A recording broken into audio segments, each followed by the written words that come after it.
கிறிஸ்துவுக்குள் அன்பானவர்களே, இன்றைய நாளிலே கர்த்தருடைய வார்த்தையை தியானிப்போம். சங்கீதம் 4ஆம் அதிகாரம் வசனம் 6 இவ்வாறாக சொல்லுகிறது: எங்களுக்கு நன்மை காண்பிப்பவன் யார் என்று சொல்லுகிறவர்கள் அநேகர். கர்த்தாவே, உம்முடைய முகத்தின் ஒளியை எங்கள் மேல் பிரகாசிக்க பண்ணும் என்று சொல்லி தாவீது சொல்லுகிறார். தாவீது கர்த்தரிடத்தில் கேட்கிற ஒரு காரியம், உம்முடைய முகத்தின் ஒளியை எங்கள் மேல் பிரகாசிக்க பண்ணும். உம்முடைய முகத்திலிருந்து வருகிற அந்த பிரசன்னமும் அந்த வெளிச்சம் எங்களுடைய முகத்திலே அது காணப்படும்படியாக கேட்டுக்கொள்கிறேன் அல்லது வேண்டிக் கொள்கிறேன் என்று சொல்கிறார். இஸ்ரவேல் ஜனங்களை மோசேட்ட கர்த்தர் சொல்லும்போது, நீ எப்படி ஆசீர்வதிக்க வேண்டும் என்றால், கர்த்தர் உன்மேல் தமது முகத்தை பிரகாசிக்க பண்ணி உனக்கு கிருபையா இருக்க கடவர் என்று சொல்லு என்று சொல்கிறார். ஆம், இந்த கால வேளையிலே அவருடைய முகத்தினால்தான், அவருடைய முகத்தின் ஒளியினால்தான் நாம் வெளிச்சம் காண்கிறோம். உம்முடைய முகத்தில் உள்ள வெளிச்சம், உம்முடைய வெளிச்சத்தினாலே நாங்கள் வெளிச்சம் காண்கிறோம் என்று சொல்லி சங்கீதக்காரர் சொல்லுகிறார். இந்த காலை வெளியில ஏன் நம்முடைய முகத்துக்கு தேவனுடைய வெளிச்சம் தேவை? நம்முடைய முகம் கர்த்தரை சார்ந்து வாழ்கிற முகம்.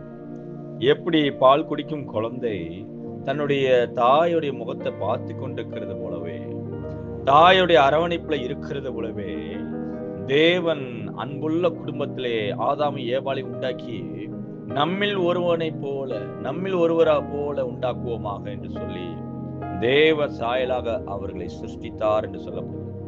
இயற்கையாவே நீங்கள் நானும் தேவனுடைய குடும்பத்திலிருந்து வந்தவர்கள். பிதாவாகிய தேவன் தம்முடைய சொந்த குமாரனை எவ்வளவுக்கு எவ்வளவா நேசிக்கிறாரோ அதே போல ஒரு நேசமும் அன்பும் நம்மேலும் இருக்கிறது. ஆரம்ப நாட்களில் இருந்த அந்த அன்பு, முதல்ல உண்டாக்கப்பட்ட போது இருந்த அந்த அன்பு குறையவில்லை. அன்பானது பெருக ஆரம்பித்தது. மனிதர்கள் தேவனை விட்டு பிரிந்து தங்கள் வழியிலே போன பிறகும் கூட அவருடைய அன்புக்கு உச்சக்கட்ட அடையாளமாக தம்முடைய சொந்த குமாரனே பூமிக்கு அனுப்ப வேண்டியதா இருந்தது. ஆகவே பாவம் பெருகின இடத்தில் கிருபை பெருகினது என்று சொல்லப்படுகிறபடி அவர் தம்முடைய அன்பை அதிகமாக்கினார். அது ஏன் அப்படி செய்கிறார் என்றால், நாம் அவருக்குள் இருந்தவர்கள் அல்லது அவரால் பிறந்தவர்கள். நம்முடைய வாழ்க்கையும் இந்த காலவில் அவரே சார்ந்திருக்கும்படியாக, அவருடைய வெளிச்சம் இல்லாமல் இந்த உலகத்தில் வாழ முடியாது என்பதை நாம் அறிந்து கொள்வதற்காகவும் தான் தேவன் தம்முடைய முகத்தின் ஒளியை அனுப்புகிறார்.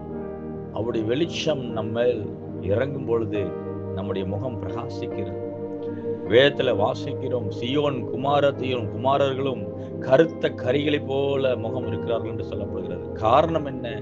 அவர்கள் வெண்மை போன்ற, புலம்பல்ல வாசிக்கிறோம், அவர்கள் பாலின் வெண்மை போன்ற முகம் உள்ளவர்களாக இருந்தார்கள்.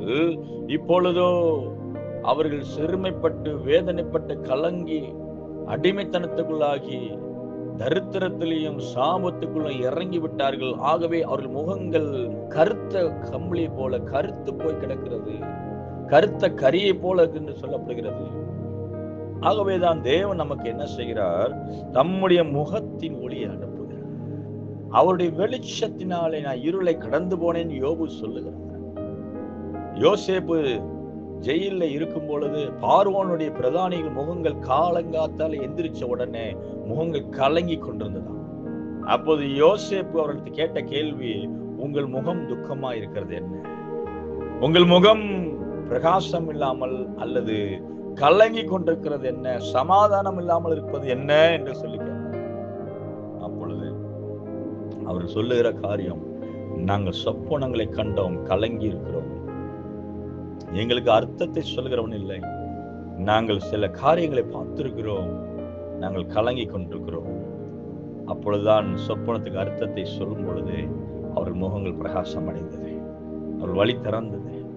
தேவன் நம்முடைய முகத்தை பிரகாசிக்க செய்வார் என்றால் உங்க வழி கிடைக்கும், உங்களுக்கு சமாதானம் உண்டாகும், சமாதான பாதைகள் தெரியும், அடுத்த லெவலுக்கான வாசல் திறக்கப்படும். ஹல்லேலூயா! ஆண்டவர் அப்படிதான்.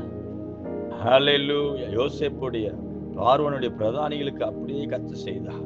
இன்னும் 3 நாளுக்குள்ளே கத்த உன் தலையை உயர்த்துவார்னு ஒருத்தவனுக்கு, இன்னும் 3 நாளுக்குள்ளே உன் தலை உன்னை விட்டு எடுத்து போடப்படும் என்று சொல்லி கலங்கி கொண்டவர்கள் அல்லது சிக்கலா இருக்கிறவர்களுக்கு ஒரு முடிவை உண்டாக்கினார், வழி திறந்து விட்டார். அந்த பிரகாசம், அந்த வெளிச்சம், யோசேப்பு மேல் இந்த வெளிச்சம் அவர்களை சுற்றி பிரகாசித்தது. இதை கேட்டுக்கொண்ட தேவச்சனமே, உங்களுடைய முகங்கள் அதிகமாய் பிரகாசிக்கப்படுவதாக. அவருடைய முகம் வல்லமையான சூரிய ஒளியை போல, சூரியனிலிருந்து பிரகாசிக்கிற சூரிய ஒளியை போல அவர் முகம் பிரகாசித்தது என்று சொல்லப்படுகிறது.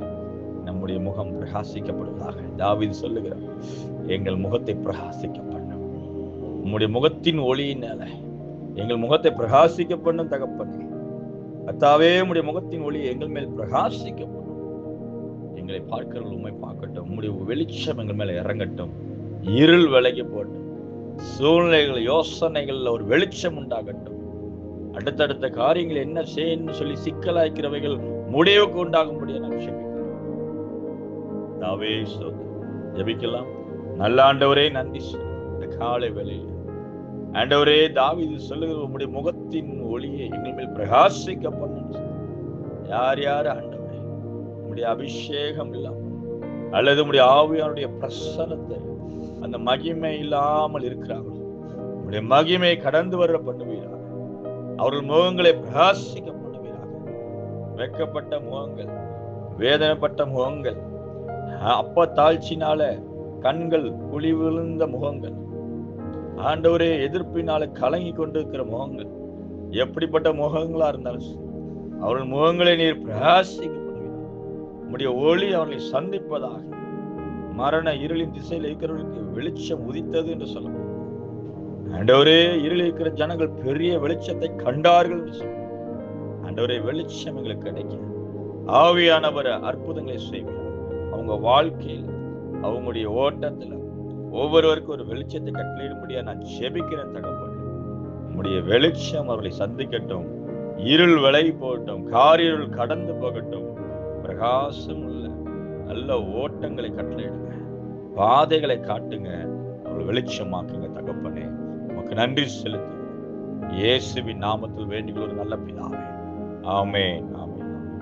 God bless you. கர்த்தர் உங்களை ஆசீர்வதிப்பார்.